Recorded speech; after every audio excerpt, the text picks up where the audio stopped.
गुरुग्राम के आर्टिमिस्ट अस्पताल ने सब स्पेशलिटी क्लिनिक किया लॉन्च। देखिए हमारी इस खास रिपोर्ट में। अवेयरनेस बढ़ाना सबसे मुख्य उद्देश्य है इन सब चीज़ों का।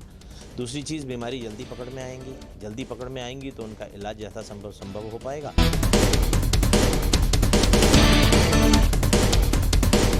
पार्किंसन के जो पेशेंट होते हैं 5-7 साल के बाद उनको मेडिकल ट्रीटमेंट से कुछ कठिनाइयाँ पैदा होती हैं।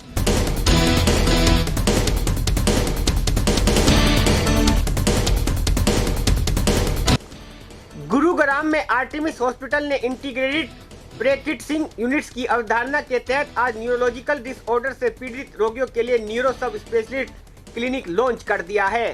स्पेशलिस्ट क्लिनिक को न्यूरोलॉजिकल समस्याओं के कुशलतापूर्वक सर्वोत्तम सेवाएं प्रदान करने और उनके उपचार के लिए डिजाइन किया गया है। ये न्यूरो सब specialist clinic Parkinson disease clinic, neuro immunology clinic और डिमेंशिया क्लिनिक है, जिसका नेतृत्व न्यूरोलॉजी टीम के विशेषज्ञ डॉक्टरों द्वारा किया जाएगा। क्लिनिक लॉन्च के अवसर पर आर्टिमिस हॉस्पिटल के doctor Sumit Singh, doctor Aditya Gupta, doctor Manish Mahajan, doctor Samir Arora, doctor Ishu Goyal भी उपस्थित रहे। इस अवसर पर आर्टिमिस हॉस्पिटल के डॉक्टर सुमित सिंह ने कहा कि पार्किंसन रोग जैसे न्यूरोलॉजिकल डिसऑर्डर की शुरुआती पता लगाने के साथ साथ उपचार अत्यंत महत्वपूर्ण है, क्योंकि इस कारण से नर्वस सिस्टम में बाधा आ सकती है जो आपके मूवमेंट, बात करने या सोचने के तरीके को प्रभावित कर सकती है। ये डेडिकेटेड न्यूरोलॉजी क्लिनिक अनुभवी न्यूरोलॉजिस्ट, न्यूरोसाइकोलॉजिस्ट और प्रशिक्षित नर्सिंग स्टाफ की टीम के सहयोग से न्यूरोलॉजिकल डिसऑर्डर के समग्र उपचार में महत्वपूर्ण भूमिका निभाएंगे। अगर आपने अभी तक हमारा चैनल सब्सक्राइब नहीं किया तो अभी सब्सक्राइब करें और बेल आइकॉन को क्लिक करके हमारी लेटेस्ट वीडियोस के बारे में अपडेट जानें। देखिए, सबसे बड़ी बात तो ये है कि पता चलेगा लोगों को कि उन्हें ये परेशानियां हैं। सबसे बड़ी बात तो मीडिया के माध्यम से हम यही कहना चाहेंगे कि अवेयरनेस बढ़ाना सबसे मुख्य उद्देश्य है इन सब चीज़ों का। दूसरी चीज़, बीमारी जल्दी पकड़ में आएंगी तो उनका इलाज यथासंभव हो पाएगा। और जिनमें कॉम्प्लिकेशंस डेवलप होनी है उनमें कॉम्प्लिकेशंस हो सकता है डेवलप होने से पहले ही हम उन्हें पकड़ लें और उन्हें ठीक करने की कोशिश करें। किस तरह के कॉम्प्लिकेशंस आते हैं पेशेंट में, क्योंकि आप डेली उनको देखते हैं, तो सबसे ज़्यादा कॉमन पेशेंट किस तरह से आते हैं? देखिए, जैसे मान लीजिए पार्किंसंस के पेशेंट्स हैं, उनमें दवाइयों की वजह से बॉडी कभी कभी इस प्रकार से तांडव नृत्य करने लगता है, सारा बॉडी नाचने लगता है, जिसको हम डिस्काइनीजिया बोलते हैं, जिसे हम डीबीएस से पूरी तरीके से कंट्रोल कर सकते हैं। इसके अलावा मेमोरी गड़बड़ होने लगती है। कुछ दवाइयाँ हैं जिनसे मेमोरी बहुत अच्छी तरीके से कंट्रोल हो जाती है पार्किंसंस पेशेंट्स में। कई पेशेंट्स को हेलुसिनेशंस होने लगते हैं, उनको ऐसी चीज़ें नज़र आने लगती हैं जो वास्तविकता में नहीं होती।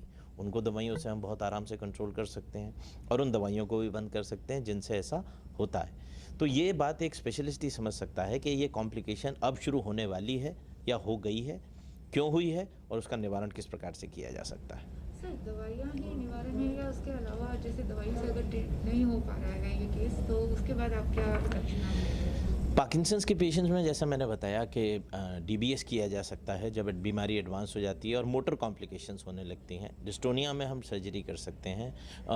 उसके अलावा जैसे न्यूरो इम्यूनोलॉजी क्लिनिक हैं जिसमें कि मरीज़ की प्रॉब्लम्स होती हैं ऑटो इम्यून डिसऑर्डर्स में, उसमें हम इम्यूनिटी को दबाकर बहुत अच्छी तरीके से ट्रीटमेंट कर सकते हैं। हाँ, देखिए, मैं एज ए न्यूरो सर्जन मेरा रोल इसमें 2 क्लिनिक्स में रहेगा। एक तो है जैसा डॉक्टर सुमित सिंह ने बताया, पार्किंसन डिजीज़ क्लिनिक में मेरा रोल रहेगा कि पार्किंसन के जो पेशेंट होते हैं 5-7 साल के बाद उनको मेडिकल ट्रीटमेंट से कुछ कठिनाइयाँ पैदा होती हैं, तो वहाँ पे ऐसे पेशेंट्स को हम काउंसल करते हैं कि उनको डीबीएस सर्जरी के बारे में सोचना चाहिए। तो आमतौर पे पेशेंट को बहुत मुश्किल होता है कि पहले वो डॉक्टर सुमित सिंह से मिलेंगे, उनकी अपॉइंटमेंट लेंगे, उसके बाद एक अलग दिन आके मेरे से मिलेंगे, फिर उनके कुछ क्वेश्चन होंगे, फिर वो वापस जाके डॉक्टर सुमित सिंह से पूछेंगे। तो जब हम एक साथ एक क्लिनिक में मौजूद होते हैं तो पेशेंट्स का टाइम भी वेस्ट नहीं होता, पेशेंट्स का पैसा भी वेस्ट नहीं होता और पेशेंट का एक कंफर्ट लेवल ये भी बनता है जब वो सारे स्पेशलिस्ट को एक साथ देखते हैं तो उनको एक्चुअली में लगता है कि एक टीम है जो इनकी केयर कर रही है। तो ये पेशेंट को रीअश्योर करने के लिए और पेशेंट को कॉन्फिडेंस दिलवाने के लिए एक बहुत ही इंपॉर्टेंट चीज़ है। सर, सर्जरी का कब ऐसा टाइम आता है कि लगता है आपको कि सर्जरी ही बेटर है? हाँ, तो इसमें मैं 2 सिंपल भाषा में मैं 2 चीज़ें बताऊंगा। पार्किंसन डिजीज़ के पेशेंट जिनको दिन में 4 से 5 बार दवाई लेने की ज़रूरत पड़ रही है, या जिनकी फंक्शनिंग ऐसी है कि हर एक बार दवाई लेने के बाद उनको 2 घंटे मोबिलिटी मिलती है, फिर वापस से वो जाम हो जाते हैं, तो एक इंडिकेशन ये रहती है। दूसरा इंडिकेशन होता है कि जब पार्किंसन डिजीज़ में 5-7 साल के बाद दवाई की वजह से उनको एक अजीब तरह की बॉडी में मूवमेंट पैदा होती है जिसको हम डिस्काइनीजिया कहते हैं। इसमें शोल्डर और हाथ अपने आप ऐसे ऐसे हिलने लगते हैं, जो कि सोशली बहुत एम्बैरेसिंग होता है उनके लिए। पेशेंट्स नहीं चाहते हैं कि उनसे कोई भी मिलने वाला उनको उस स्थिति में दिखे। तो ये 2 इंडिकेशन है जब हम पेशेंट्स को काउंसल करते हैं कि आपको DBS सर्जरी के बारे में बहुत सीरियसली सोचना चाहिए। देखिए, जो ये हम तीनों बीमारियों की बात कर रहे हैं, ये तीनों टाइप की बीमारियां आमतौर पे लंबे समय तक चलने वाली बीमारियां होती हैं, जिनको हम क्रॉनिक न्यूरोलॉजिकल डिसऑर्डर्स कहते हैं।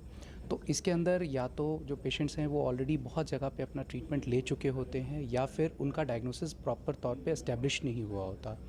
तो जो एक सुविधा ऐसे इंटीग्रेटेड प्रैक्टिसिंग यूनिट्स की रहती है वो ये रहती है कि कई बार मैक्सिमम पेशेंट्स हमें अपनी रिपोर्ट्स पहले भी सॉफ्ट कॉपी के तौर पे शेयर कर लेते हैं, और फिर हम उनको रिव्यू करके रखते हैं जिससे पहले कि हम एक बार इन पर्सन उनसे इंटरेक्शन।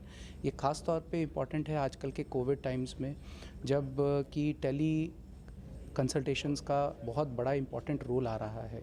हम कई प्लेटफॉर्म्स को यूज़ करके हम अपने ना तो ये केवल कि हम उनको एक छत के नीचे अगर इन पर्सन मीटिंग हो रही है तो हम 4 या 5 लोग, जैसे डॉक्टर सुमित ने भी हाईलाइट किया, डॉक्टर आदित्य ने भी हाईलाइट किया कि न्यूरोलॉजिस्ट, न्यूरोसर्जन, फिजिकल थेरेपिस्ट, जिसको हम रिहेबिलिटेशन कहते हैं, इसके अलावा इन स्पेशलिटी क्लिनिक्स के अंदर एक स्पेशलिटी नर्स भी रहती हैं, जिनको, जैसे हमारा MS क्लिनिक है तो उसके अंदर MS नर्स रहती हैं, जिनको डेडिकेटेड सिर्फ़ और सिर्फ MS पेशेंट्स के ही बारे में पूरी जानकारी रहती है, थेरेपी से एसोसिएटेड कोई, और उनके पास एक हेल्पलाइन नंबर भी रहता है। तो वो भी एक एडिशनल बेनिफिट इन क्लिनिक्स का रहता है कि जिसमें कभी भी कोई भी मुश्किल होने पे या तो वो कॉल करके समय रहते, या फिर वो एक मैसेज ड्रॉप करके एक कॉन्टैक्ट बनाए रख सकते हैं। क्योंकि मैंने जैसे बताया ये क्रॉनिक न्यूरोलॉजिकल डिसऑर्डर्स हैं, तो उसमें फॉलोअप का बहुत बड़ा रोल है। तो आप जब ट्रीटमेंट ले रहे हैं, कुछ भी अगर मान लीजिए आपको कोई XYZ प्रॉब्लम आ रही है, क्या वो दवा रिलेटेड है, बीमारी का प्रोग्रेशन है, या फिर कोई अनरिलेटेड प्रॉब्लम है, इस चीज़ का डिसीजन लेने के लिए भी आपसी सलाह मशवरा बहुत कई बारी फ़ायदा रहता है, और अल्टीमेट बेनिफिट पेशेंट को ही मिलता है। गुरुग्राम से NCR न्यूज़ के लिए एमी शर्मा की खास रिपोर्ट। इस वीडियो को ज़्यादा से ज़्यादा शेयर करें, चैनल को लाइक व सब्सक्राइब जरूर करें। नमस्कार।